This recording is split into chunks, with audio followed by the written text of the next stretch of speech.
명령에 백성들은 큰 소리로 명령을 이해할 것을 약속하였습니다. 에스라는 단호하게 이들이 죄를 지적하였고 또한 그것을 끊어낼 것을 철저하게 끊어내어 하나님 앞에서 범죄하지 않도록 명령하였던 것입니다. 물론 이러한 에스라의 명령이 이것을 듣고 있는 백성들, 청중들의 마음에 불편함이 있었을 수도 있겠습니다. 하지만 에스라는 그것을 불쾌하게 열 것을 생각하지 않고 괜한 값싼 용서가 멸망의 길을 초래한다라는 것을 분명하게 알았기에 단호히 이야기하는 것입니다. 너희의 그 범죄함을 끊어내라 라고 말이죠. 그런데 그 내용이 무엇입니까? 어찌되었든 사랑하는 그 가족들을 끊어내어야 한다는 것이었습니다. 이방 여인과 또한 그 여인과의 사이에서 낳은 자식들을 내보내야 하는 것이었습니다. 고통이 따르는 그러한 명령이었습니다. 하지만 그 아픔이 있더라도, 고통이 있더라도, 혹 이로 인하여서 공동체 가운데 분열이 있다 할지라도 단호하게 명령하였던 것이죠. 왜냐하면 그것이 하나님의 말씀이었기 때문입니다. 하나님의 요구였기 때문이죠.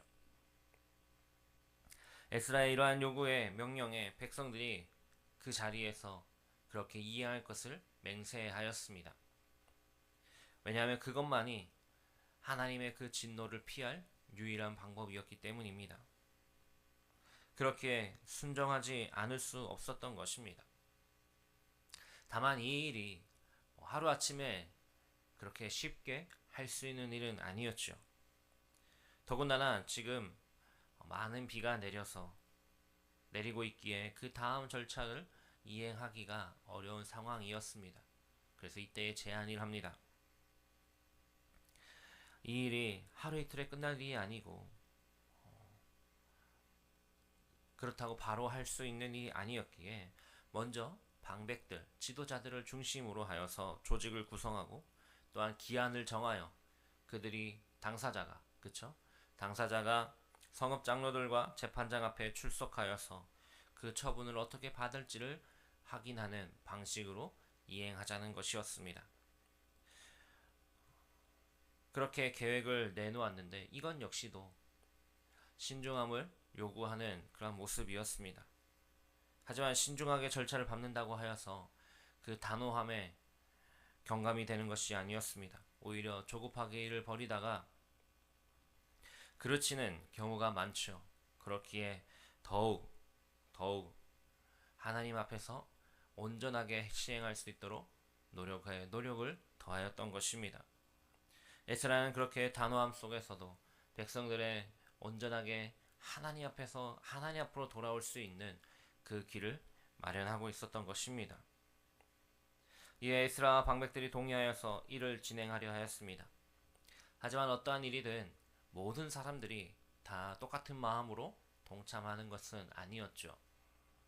이것을 수용하지 못한 이들도 있었습니다. 오늘 말씀해 보니 아사엘의 아들 요나단과 디거의 아들 야스야가 일어나 반대를 표명하였다라고 합니다. 또한 무술람과 레위 사람 삽부대도 곁에서 그것을 거들었다라고 합니다.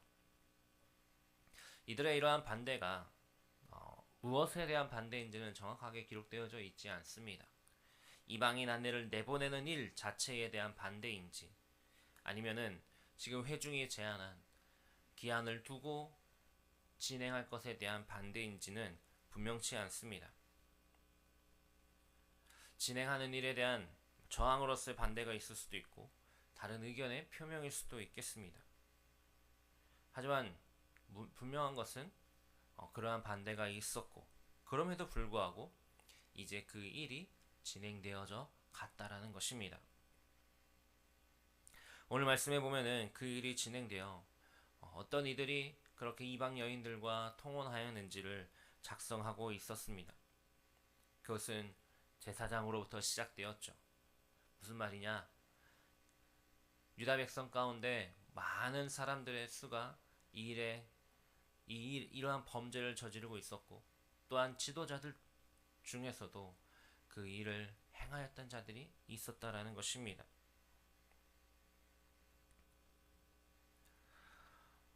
에스라의 이러한 개혁은 그의 굳건한 신념과 믿음으로 인한 시작이었습니다. 하나님 앞에서 회복되어져 가야 하는 그러한 공동체를 향한 마음이었죠. 강력한 의지와 중단 없는 진행으로 인하여서 달려나갔습니다. 사실 어떠한 조직이든 끊임없이 개혁하지 않으면 정체되기 마련이고 오히려 퇴보하여서 끝내는 소멸할지도 모르겠습니다.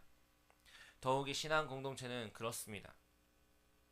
신앙 공동체 안에서 무엇을 개혁해야 할까요? 무엇이 변화되어야 할까요? 그것은 바로 하나님과의 관계, 사람들과의 관계 속에서의 먼저가 있습니다. 하나님과의 관계 속에서 늘 새로워져야 합니다. 그동안 나에게 있었던 그 신앙의 모습, 내가 지금껏 살아왔던 신앙의 모습만이 온전하고 좋은 것이라는 마음이 아니라 늘 새로워지는 마음으로 그렇기에 지속적으로 나 자신을 돌아봐야 하는 것이죠. 하나님 앞에서 내가 어떻게 행하고 있는가?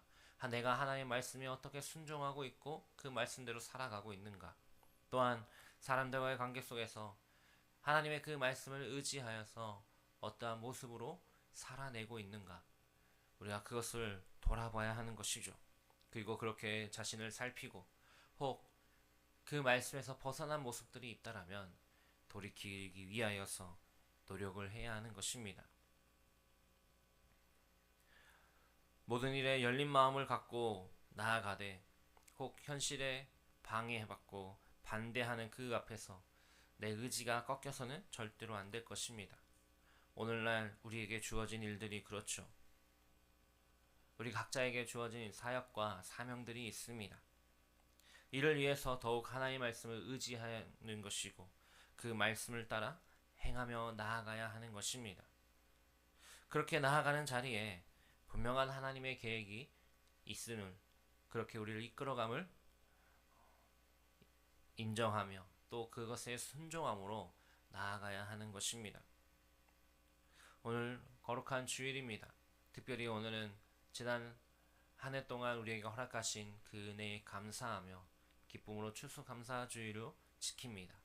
또한 오후에는 셀 행복 파티와 또한 내년 2026년도에 내가 교회에서 어떠한 모습으로 헌신하며 봉사하며 사역할지를 또 알아보고 찾아보는 사역 박람회도 이어집니다. 모든 시간들 속에서 우리는 분명한 한 가지를 기억해야 할 것입니다. 그 모든 일에 있어서 내가 하는 그 모든 일, 내가 예배하며 나아가는 그 모든 자리, 그곳에 하나님을 의지하며 나아감이 분명히 있어야 한다는 것이죠. 하나님 아닌 것에 내 마음을 내려놓고 쏟는 것이 아니라 하나님이 기준이 되고 하나님의 말씀으로 살아내도록 우리를 날마다 매 시간마다 만들어 가야 하는 것입니다. 에스라의 개혁, 그 개혁이 온전하게 이루어질 수 있었던 것 다른 것 아니었습니다.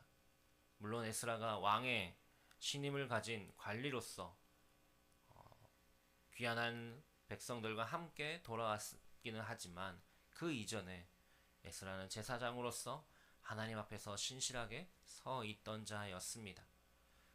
우리 모두 오늘도 허락하신 그 은혜 가운데 매일의 그 삶 속에서 하나님 앞에 신실되이 서 있는 자로 하나님을 더욱더 의지하며 그 말씀대로 살아내는 우리 모든 삶이 되기를 주님의 이름으로 축복합니다. 우리 함께 기도하겠습니다. 오늘 우리에게 주신 말씀 붙들고 함께 기도합니다. 늘 주님과 동행하며 주님 가운데 살아내는 우리의 삶이 되기를 기도하겠습니다. 공동체 기도를 먹고 기도해 주시기 바랍니다. 원로 목사님과 담임 목사님을 위해, 교육자들을 위해, 교회를 위해 기도해 주십시오. 바늘 지역과 안산 땅, 나라 민족 북한 땅과 선교지를 위해 다음 세대를 위해 기도하겠습니다. 아프신 성도님들, 경제적으로 어려운 성도님들, 영적으로 힘들어하는 성도님들을 위해, 또한 오늘 거룩한 주일입니다. 특별히 추수감사주일로 드려지는 그 예배 시간 가운데 우리가 온 마음으로 함께 주님께 감사하며 기쁨으로 나아가는 예배의 자리, 또한 이후에 그 진행되는 순서들 속에서도 오직 주님만이 영광 받으시기를 우리 함께 기도하겠습니다. 또한 우리의 기도 제목 놓고 우리 주의 이름 한번 부르고 합심하여 기도하며 나아갑니다. 주여 하나님 오늘 우리 그를 베푸시고 주님 의지함을 나아가게 하시니 감사합니다. 주님 성령의 능력을 더하여 주시옵소서. 하나님 앞에 나아가는 그 삶이 되게 하여 주시고 주님과 동행하며 하나님의 인도하심을 따라 나아가게 하여 주시옵소서. 주님